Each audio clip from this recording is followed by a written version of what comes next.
Hello, everyone, and welcome back to Speak and Listen English. I'm Emma, and I'm so happy to be here with you all today.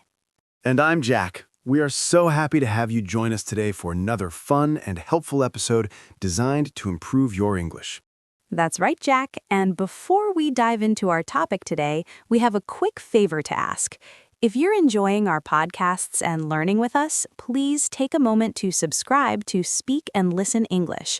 Share this episode with your friends and hit that like button. It really helps us bring you more great content. Absolutely. Your support means a lot to us. So, Emma, how was your weekend? Oh, Jack, my weekend was wonderful. Thank you for asking. It was a good mix of relaxation and fun activities. What about yours? Mine too. It was a bit busy, but in a good way. I always look forward to the weekend, don't you? It's a great time to recharge. Definitely. And that brings us to our topic for today, everyone. We're going to talk all about your weekend.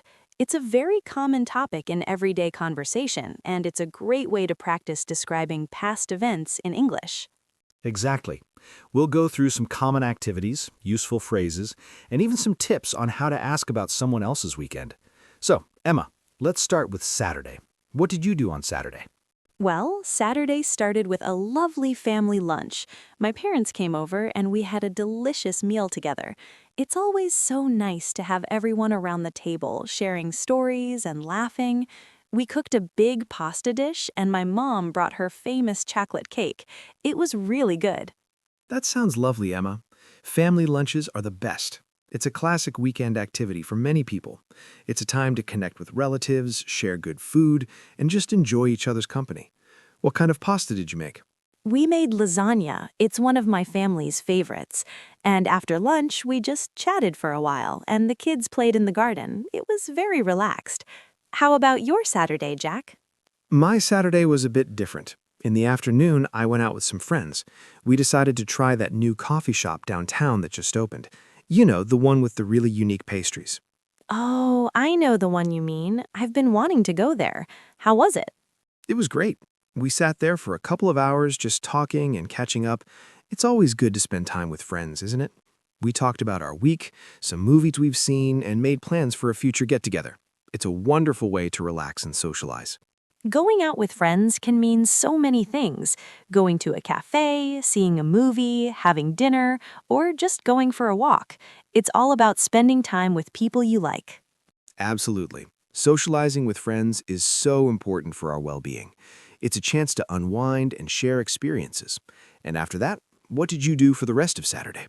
Later that evening, I had a birthday party to attend. It was for my friend Mark. He turned 30, so it was a big celebration. There was music, dancing, and a lot of delicious food. I even tried to sing Happy Birthday really loudly, but I'm not sure if I was in tune. I'm sure you sounded great, Jack. Birthday parties are always so much fun. They bring people together to celebrate someone special. Was it a surprise party? No, it wasn't a surprise, but it was still a lot of fun. Everyone was in a good mood, and it was a great way to end the day.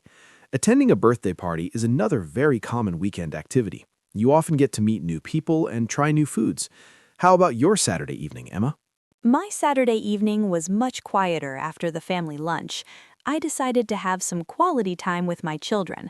We watched a movie together, made popcorn, and just cuddled on the sofa. It was lovely. Sometimes a calm evening at home is exactly what you need after a busy week. That sounds perfect, Emma. Spending time with the kids is so precious. It's a chance to bond, play games, read stories, or just enjoy each other's presence without distractions.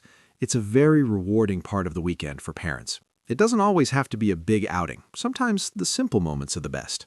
Exactly. And speaking of calm, let's move on to Sunday. For me, Sunday morning started with going to church. It's something I do every week, and it's a very important part of my routine. I like to go and thank God for life, for my family, for everything good. It helps me feel grateful and ready for the week ahead. That's a beautiful way to start your Sunday, Emma. Attending church or any place of worship is a significant activity for many people. It's a time for reflection, community, and gratitude. It provides a sense of peace and purpose. What else did you do on Sunday? After church, we had a light lunch, and then I spent some more time with my kids. We went to the park, they rode their bikes, and I just watched them play. It was sunny and perfect for being outdoors. Simple pleasures, you know? I do. And my Sunday was also quite relaxed. In the morning, I decided to do some chores around the house. You know, cleaning up a bit, doing laundry, things like that. Not the most exciting, but necessary. Oh, the dreaded chores. But someone has to do them, right? It's part of keeping our lives organized. Then, did you do anything fun? Yes. After the chores, I decided to relax and read a book. I found a quiet spot in my backyard and just enjoyed the peace and quiet. It was a really nice way to unwind and get ready for the new week. Reading a book or just taking some time for yourself is so important. It really is. It's about balance. So, we've talked a lot about what we did. Now let's think about how our listeners can talk about their weekends. What are some good phrases they can use, Jack? Great question, Emma. Here are some common phrases. First, how was your weekend? This is the most common way to ask. What did you do this past weekend? Another good option. Did you do anything fun? A more specific question. And when answering, you can say, my weekend was great, good, busy, relaxing, or fun. I had a good, relaxing, busy weekend. On Saturday or Sunday, I went to the party, or I spent time with my family. Perfect. And remember to use the simple past tense when talking about what you did. For example, I went to the park, not I go to the park, or I had a family lunch, not I have a family lunch. That's a very important point, Jack. The past tense is key when describing past events. Let's try to make a little role play here. Jack, ask me about my weekend, and I'll answer using some of these phrases. Okay, Emma, sounds good. So, how was your weekend? My weekend was really nice, thank you. On Saturday, I had a lovely family lunch with my parents, and in the evening, I spent quality time with my children watching a movie. That sounds like a perfect Saturday. And what about your Sunday? Did you do anything interesting? Yes, on Sunday morning, I went to church to thank God for life, which is very important to me. And later, my kids and I went to the park because the weather was beautiful. Excellent. You used had, spent, went, and thanked, all past tense verbs. Our listeners can practice this too. It's all about thinking about what you did and then choosing the right words to describe it, right? And don't be afraid to add details. Instead of just saying, I ate lunch, you can say, I had a delicious family lunch with my parents. The extra words paint a clearer picture, and it makes your English sound more natural and fluent. Let's think about some other common weekend activities that our listeners might do. How about going shopping? Many people enjoy shopping on the weekend, whether it's for groceries, clothes, or just browse. Good one. Or doing some gardening if you have a yard. It's a relaxing way to spend time outdoors and make your home look nice. Yes, and for those who love sports, playing or watching a game is very popular. Maybe you played soccer with friends or watched a football game on TV. Or exercising, going for a run, hitting the gym, or taking a yoga class. Weekends are a great time to focus on your health. Absolutely. And for many, the weekend is also a time to relax at home, maybe just watching TV, reading, or listening to music. Not every weekend has to be packed with activities. That's very true. Sometimes doing nothing is exactly what you need. It's about recharging. So here are a few tips for our listeners when they want to talk about their weekend. 1. Keep it simple. You don't need to describe every single minute. Focus on the main activities. 2. Use descriptive words. Instead of it was good, try it was relaxing, it was exciting, or it was busy. 3. Practice with the simple past tense. This is crucial. If you're unsure, look up the past tense of common verbs. 4. Listen actively. When someone asks you about your weekend, also be ready to ask them back. It shows you're engaged in the conversation. 5. Don't worry about mistakes. The most important thing is to communicate. Everyone makes mistakes, even native speakers sometimes. Those are fantastic tips, Emma. Remember, the goal is to communicate and share your experiences. The more you practice, the easier it will become, and it's a great way to learn about other people, too. When you ask someone about their weekend, you often discover new things about their life, their hobbies, and their family. It really helps build connections. So, next time you meet a friend or colleague, try asking them, "How was your weekend?" and see where the conversation goes. Exactly. It's a natural way to start a friendly chat.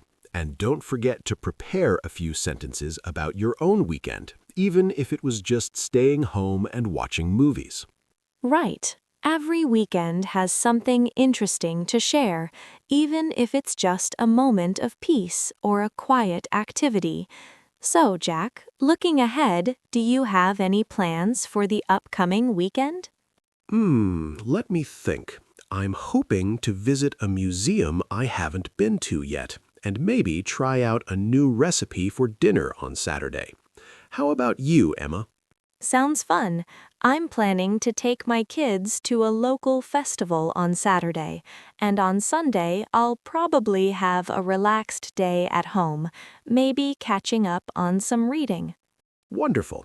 It's always good to have something to look forward to.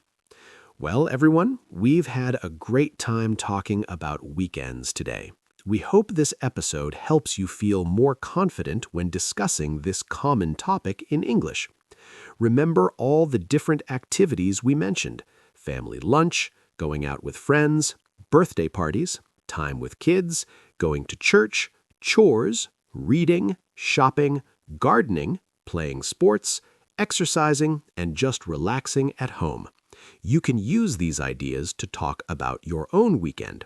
And don't forget those key phrases for asking and answering.